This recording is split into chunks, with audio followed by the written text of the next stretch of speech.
आज आपण IBPS पॅटर्नचं एक रिझनिंगचा एक टॉपिक घेतोय, पझल.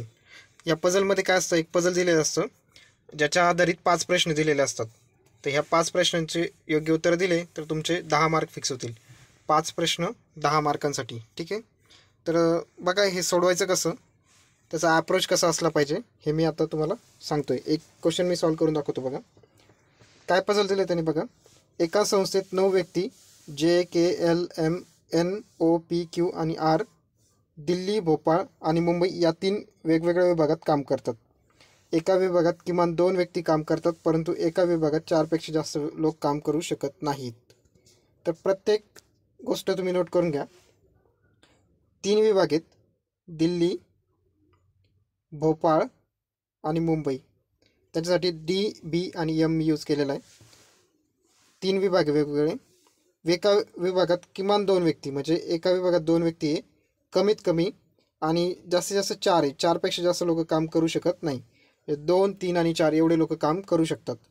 2, 3 आणि 4 मॅक्झिमम एवढे लोक काम करू शकतात एका विभागामध्ये. 2, 3 किंवा 4. ठीक आहे. यल हा फक्त, आता प्रत्येक गोष्टीला खूप इम्पॉर्टंट असतं बघा, यल हा फक्त यम सोबतच एका विभागात काम करतो. यल आणि यम एका विभागात काम करतात आणि ते दोघंच, फक्त यल दिले ना, फक्त यल हा यम सोबत काम करतो आणि ते दोघंच एका विभागात काम करतात. ठीक आहे. यन आणि के 2 वेगवेगळ्या विभागात काम करतात. यन आणि के 2 वेगळ्या विभागात काम करतात. ओ हा मुंबई विभागात काम करतो. म्हणजे आताशी आपल्याला एक स्टेटमेंट भेटलं जे आपण पुट करू शकतो. ओ हा यम विभागात म्हणजे मुंबईमध्ये काम करतो. आर मुंबईमध्ये काम करत नाही. ठीक आहे. आर मुंबईमध्ये काम करत नाही. क्यू हा पी सोबत काम करत नाही, पण जे सोबत काम करतो. ठीक आहे. क्यू हा पी सोबत काम करत नाही, पण जे सोबत काम करतो, म्हणजे क्यू आणि जे सोबत काम करत आहे. ठीक आहे. हे आपण नोट करून घेऊया. के हा ओ सोबत काम करत नाही. ठीक आहे. आणखी एक स्टेटमेंट भेटलं. के हा ओ सोबत काम करत नाही, पण भोपाळ विभागात काम करतो. के जो आहे तो भोपाळमध्ये काम करतोय. के कुठं काम करतो? भोपाळमध्ये काम करतोय. ठीक आहे. तर आता पहिल्या स्टेटमेंटकडे येऊया परत. फक्त यल आणि यम एकत्र काम करत आहेत, दोघंच आहे. आणि भोपाळमध्ये के काम करतोय आणि मुंबईमध्ये ओ काम करतोय. याचा अर्थ यल आणि यम हे दोघं दिल्लीमध्ये काम करतात. दिल्ली विभागाचं काम संपलं, म्हणजे दिल्लीमध्ये हे दोघंच काम करत आहे. बाकी आता बघूयात. आणि मुंबईमध्ये फक्त 3 जण काम करतात, एवढं त्याने दिलेलं आहे. ओके. आता क्यू हा जो आहे, क्यू आणि जे सोबत काम करत आहे. आर मुंबईमध्ये काम करत नाही. आता एक स्टेटमेंट होतं बघा, आर मुंबईमध्ये काम करत नाही. आर मुंबईमध्ये काम करत नाही याचा अर्थ आर इथं असला पाहिजे. ओके. आणि यन आणि के 2 वेगळ्या विभागात काम करतात. आता दिल्लीमध्ये तर यन जाऊ शकत नाही, आणि के भोपाळमध्ये आहेत, म्हणजे यन ऑब्विसली मुंबईमध्येच असला पाहिजे. इथपर्यंत ठीक आहे. नंतर बघा, क्यू हा पी सोबत काम करत नाही आणि जे सोबत काम करतोय. ओके. आणि मुंबईमध्ये फक्त 3 जण काम करतात. मुंबईमध्ये फक्त किती जण काम करतात? 3 जण काम करतात.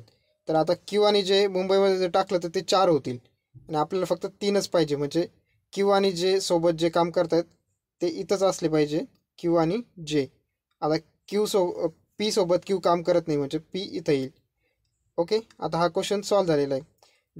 दिल्लीमध्ये यल आणि यम, भोपाळमध्ये के, आर, क्यू आणि जे, आणि मुंबईमध्ये ओ, एन आणि पी हे 3 जण काम करत आहे.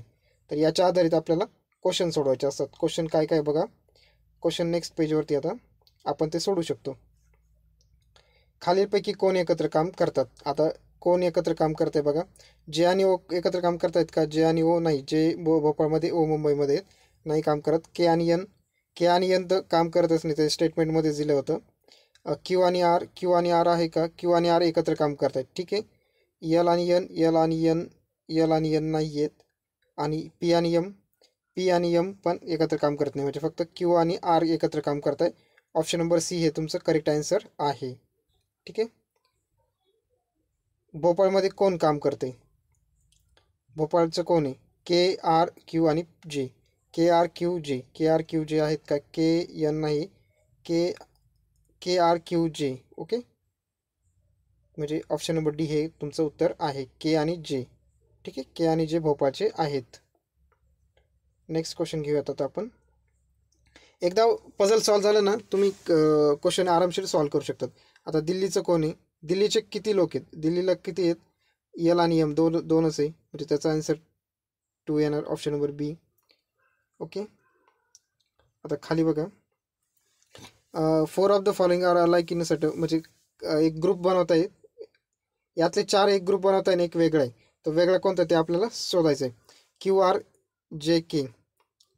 ओके, भोपाळचे बघा क्यू आर क्यू जे, के आर क्यू जे, के आर क्यू जे, के आर क्यू जे, के आर क्यू जे, के आर क्यू आणि जे. फक्त पी वेगळा दिसतो त्याच्यामध्ये.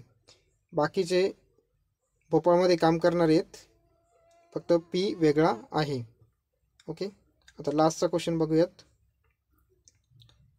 ओके, याच्यामध्ये पण एक चौघांचा एक गट आहे आणि एक वेगळा आहे. एल आणि ओ, एल आणि ओ बघा, एल आणि ओ, एल आणि ओ वेगळे दिसत आहेत. बाकीचे बघा एन आणि के, एन आणि के, एन आणि के. ठीक आहे, क्यू जे, क्यू जे, क्यू जे एका याच्यात काम करणार आहेत, बाकीचे वेगळ्या विभागात काम करणारे आहेत. जे पी बघा, जे आणि पी, जे आणि पी वेगळ्या विभागातले आहेत, पी आणि एम पण वेगळ्या विभागातले आहेत. तर फक्त क्यू जे हे एका विभागात काम करणारे, म्हणून क्यू जे हे तुमचं उत्तर येईल, म्हणजे ऑप्शन नंबर सी. ठीक आहे, आता नेक्स्ट क्वेश्चन